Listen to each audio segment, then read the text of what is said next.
yong bay no ching mai ang ba bunga mo ng Bethlehem mahukong ba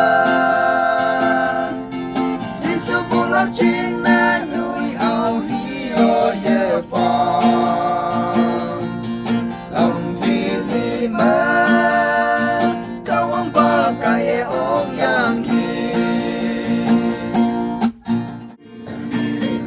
pagluling niyo badan ku jadi bayang ki ayan na may dangat tumon the father ang sipsi ayong tupang mataman mong may na awang ng sipsi ahong sinyong may no ching may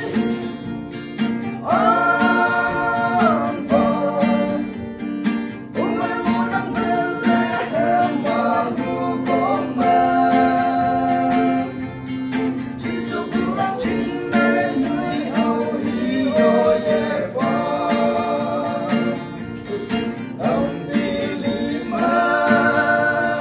kawang bagay ong yang ki